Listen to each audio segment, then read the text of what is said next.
Well, good morning, everybody, and happy Tuesday. Welcome to another day in the life of me, DJ Bretley. And it is Tuesday morning. I've been up a long time today already, almost 3 hours. For me, it's kind of unreal. I got it before the alarm went off, got the house cleaned, and bummer note of the day, one of the headlights on my car went out, so my car is already in the shop getting its headlamps replaced from them super, super bright regular lights. If everybody else is going to use them on the road and me and Cass are in 3.0, what, like 3 days a week minimum, and on the road in the middle of the night, yeah, having them super bright high beams, yeah, pretty good call. But anyway, it's official. I can finally announce one of the big show things I was hinting at over the last couple weeks. That's right, folks. This DJ Bretley, will be back at the Twisted Moose in the heart of downtown La Crosse starting February 22nd for a late show from midnight to 2 a.m. Right after my wedding on the 22nd, I'll be walking out to Charmont Hotel and heading straight to the Twisted Moose. Then from there, Friday, March 6th, I will be back at the Twisted Moose. Friday, March, for an entire night with a date night with DJ Bretley. That's right. Date night with DJ Bretley. The Twisted Moose is coming up with some kick-ass specials, and I want to see all the married couples I've been DJing for in the La Crosse area on the dance floor on Friday, March the 6th. Then from there, Friday, May 15th, I will be down from midnight until bar time again after my wedding at the Hotel Above Pearl, and which is right behind the Twisted Moose. And then again on Friday, May 22nd for another date night with DJ Bretley. Yeah, that's right. It's a thing. So I am heading back down to the hard downtown La Crosse. I will be at the Twisted Moose again. I am totally looking forward to bringing the DJ Bretley sound and experience to the Twisted Moose for some party jams and sing-alongs and all that good shit that we've all missed. I'm sure, from what I've heard, a few of my friends really want me back down there. So this is going to be lit. I cannot wait.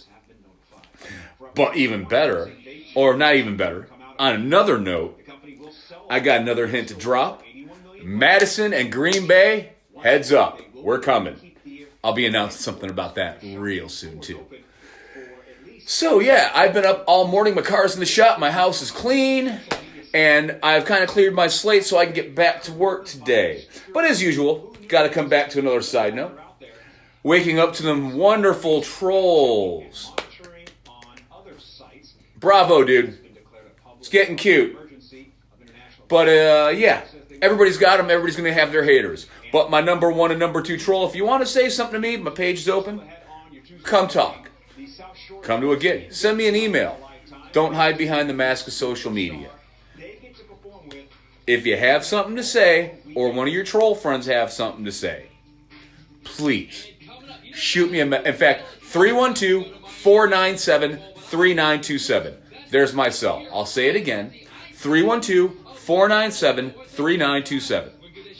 If my two favorite trolls have something to say, because I keep getting your fake accounts every morning, please say it. You've got my number. You can email me, djbretley@outlook.com. Hit me up on Facebook. Whatever you need, if you have something to say, say it. Otherwise, find a better way to occupy your time. And on that note, this brings me back to one comment on a text I made, post I had earlier, but also seeing my old boss, Katie Hogan.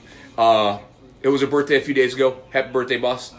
And seeing a post she made recently and remembering one of the biggest things I learned from the Heartland Cafe in Chicago was they always looked to be better for themselves and better what they were doing to the best of their abilities and financial capabilities. Therefore, she would, and it was in a quote always in her email, what was it? God, I'm staring at it right now. But she always quoted, "Be the change that you want to be." And I'm not going to lie. The older I get and the more laid back La Crosse has got me, I definitely see this. So, yeah. always try. I don't know who needs to hear this today, but legitimately, try harder if you can. Do the best of your ability to take care of yourself. Nothing's going to come to somebody who's complacent and complains and whines. If you don't like what's going on in your life, just like in my DJ life, I made a change. And I don't know who needs to hear that today, but life is great. You have to focus on what you want to better yourself and understand yourself, your needs, and what makes you tick in order to be a better person to be around everybody else. So with that, I'll compare it to the DJ thing. I never thought I'd be a full-time DJ ever again. And it was not planned, me being a DJ. It was, I'd hopped in the booth at Legends a few years back, and I'm like, yeah, I really kind of dig this again. Little did I know that 3 years later, I would be doing this full-time in the capacity that I am. And so with that, I took something that fell in my lap and I just ran with it. Win, lose, or draw. Didn't care, didn't matter. I was taking the chance. And sometimes you have to step out of your comfort zone, which I did in a major way. I was always used to being that guy that had my salary, had my bar shifts, and could know how much approximately I would make every day from bartending and my salary to cover my nut back home in Chicago. Little did I know that the DJ thing would actually start paying dividends like this and become this. And I asked Mirabelle, it was 3 years ago, just under 3 years ago, that, hey, Daddy could be flat broke. We could be eating ramen and be stuck at home watching TV and maybe not even have internet. I even canceled my cable at that point and only had internet. And I looked at her and I'm like, it's up to you. I can go try to find a real job. But when I also weighed out the possibilities of being around the kid a lot and told her, I'll be home all the time. We can hang out as much as you want. Mira was like, yeah, Daddy, go do the DJ thing. That's a good idea. And to maybe butter the kid up a little bit about it, yeah, I was taking her to my gigs. Like, I started as a resident DJ at Carly's. And she would come in and load with me every time I was there. And thank you to Mickey, who we still see at Grounded at once a month, and to Josie, and to Brandy. It was great. Mira had a great time learning about the DJ thing with me. And then I also took into consideration some of the gigs I was taking, I needed to take that were all ages and bring Mira around. So the DJ thing was never a planned out thing. It was just, let's see where this goes. Knock on wood, I did this. And it's been the best decision for my life and for Mira's life, I think, that I could have made. I have personally never been satisfied with a job in a capacity that I am now. So being self-employed and doing this on my own and not having the stresses of running a music venue and its subsequent restaurant with all the other people I had to deal with, or being a GM of any capacity and only focusing on myself, the DJ thing, and my daughter and what we do, has definitely made me feel a lot more comfortable. It's also made me realize what's truly important in my life. Mira, and taking care of her. And now, obviously, having a job that is also satisfying to a point. And I've come to realize that over I've been playing in bands since I was 15, 16, something like that, that now in 30 years, it's been, I want to be an entertainer. And I've missed my call until I fully came to full circle living in La Crosse, that was what I was supposed to be doing anyway. So now I get to do something that I know I like to do, as well as can do adequately, if not well. I can't say I'm a great DJ, necessarily. I know I'm rock solid at it, and I'm always looking to improve, but the DJ thing has been a very fulfilling for myself, Mira, and the whole 9 yards. So, since it wasn't planned, I don't know who needs to hear this today. You can determine your own fate. If you don't like where you're at, make that change. Step out of your comfort zone. And if it doesn't work, you can always reanalyze and constantly analyze what you are doing every step of the way. Take those measurements to make sure you're making the right choices. For example, I have mapped out with the next announcement about Madison and Green Bay, I have now mapped out my entire 2020 into 21. I know where I'm going, and it's fitting my game plan that I saw a couple years back. So, and I'm following that game plan to a T, win, lose, or draw. Now, knock on wood, it's working out rather well. But with the game plan itself, if it doesn't work in your life, make your adjustments. Keep pushing forward. Focus on what's important. And that's why over last year with DJ Dumbass, and I'll call him out for that, it was a bet thing that I will take your bat. You can keep bashing me online all you want. I don't care. I'm not going to subscribe to it. I'm not going to give in to it. And I'm certainly not going to fight back. It's not, I got better things to do with my time. And with that, it also made me work that much harder. Because I had to when it comes to reviewing and reanalyzing things, I had to reanalyze my entire DJ scope. What I was doing last January. Carly's had just abruptly closed. Another gig I was at was giving me the runaround about one date, contingent for somebody's birthday party. At the same time, I knew that by giving up that gig, some DJ Dumbass would take all those gigs. He would be out of my hair between that and one other venue. So I knew giving up that gig and moving forward, even though I may be broke for a few weeks or have to sell off one of my instruments, it was better than stressing myself out over it all so I could refocus my energy on something better. I'd like to say that because of that, I worked that much harder to get where I thought or I wanted to be, think I need to be, whatever that may be, in this whole scope of the DJ thing. And I got there, somewhat. I have a lot more to do, both in where I'm booking myself at, my promotions, as well as my skills behind the deck. I would like to get better in all of these aspects. And every day I push to do that. So for whoever needs to hear it, push hard. Do it. You can make something out of all of this. Out of whatever your life is whatever your predicament. You can be better. And mark my words, if you think I'm full of it, I want some, y'all can go look me up. R16249, Illinois Department of Corrections. I walked out of prison. What is it?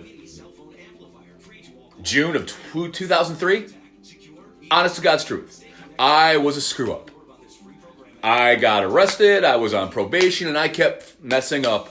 And thank God, honest to God, Judge Clayton R. Crane, I am thankful for him locking me up. I would never be where I am today if it wasn't for that. Now, I joke about this with Cass in the 3.0 that I was that ass clown who needed to see how bad the inside was. I couldn't learn from somebody telling me. So yeah, I screwed up and I wound up getting locked up. It was the best thing that could have possibly ever happened in my life. It got me clean, it got me sober, and gave me almost 2 years to really think about, okay, you're going to walk out of here at 30. What are you going to do with your life, dummy? And here, even when I got out, yeah, things were pretty cool. I started a great band with 2 really good friends, and we're still friends. Granted, we all live in different parts of the country now, but we talk, we shoot the shit on Facebook occasionally. But God laid out some very great opportunities for me. I got to play the Vans Warped Tour, got to go out east with the band, got to be in the Midwest with the band. We had a lot of fun and got some experiences, but it was also a learning experience. After that, while that was going on, I was running the Red Line Tap in Chicago, went to the Mud Flaps and started playing with them.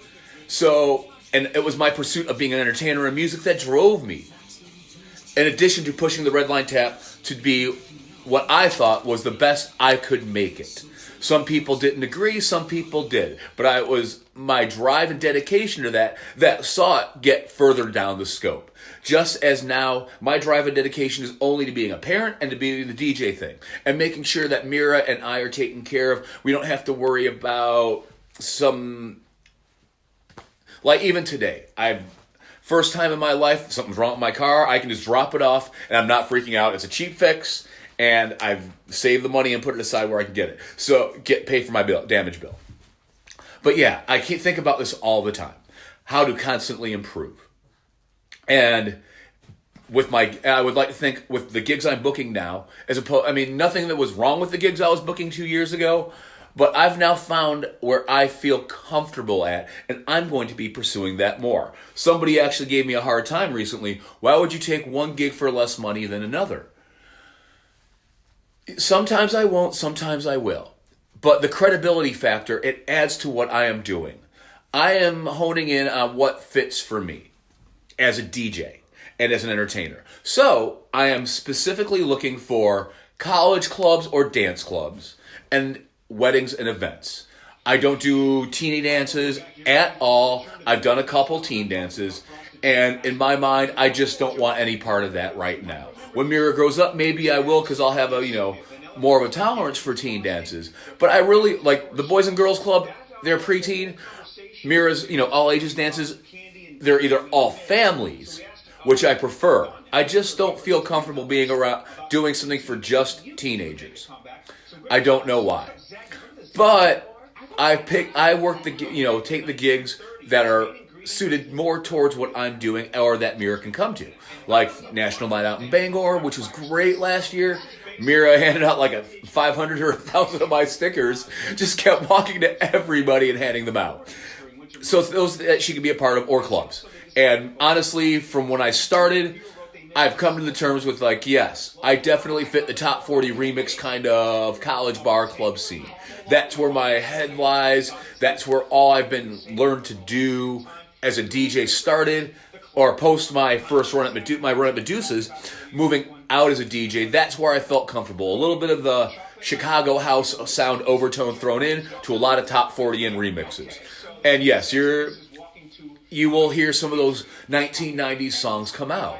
Like you'll hear me drop after Pitbull, The Bomb from the Bucketheads. Or occasionally hear me drop like 20 Fingers, Short Dick Man, or Rule of Lick It, Fast Eddie Booty Call. You'll hear some of those for a quick drop come into my set and go right back out, because I still love that era and will still spin it. But that's where I learned about working top 40 stuff and what makes people tick, so to speak, in the dance floor in that era, as well as working the BPM curve, which is super important.